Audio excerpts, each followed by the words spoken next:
At Literati Bookstore in Ann Arbor, Michigan, That's a bookmark.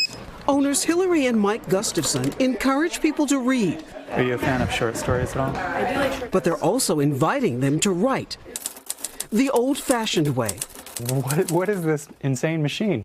with no power button or delete. You have to push down a lot harder. Thousands of messages have been left behind. It's just reams of them. Messages so meaningful, they've been collected for a new book called Notes from a Public Typewriter.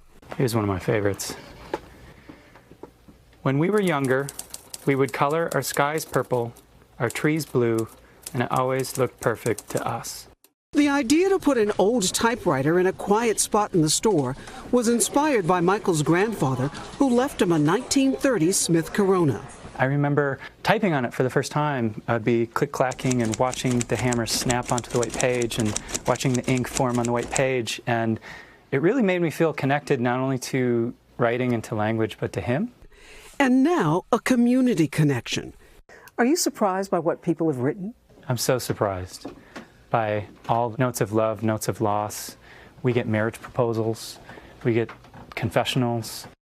Customers like Emma There Richter we go. say typing makes it seem special. Why were you drawn to this? So it feels like the words matter a little bit more than just on your computer.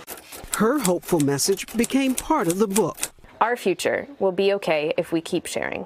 A vintage approach to writing. It reconnects us, and there is some irony in the sense of deconnecting to connect. Finding new meaning in a digital age. Rahima Ellis, NBC News, Ann Arbor, Michigan. Hey, NBC News viewers, thanks for checking out our YouTube channel. Subscribe by clicking on that button down here and click on any of the videos over here to watch the latest interviews, show highlights, and digital exclusives. Thanks for watching.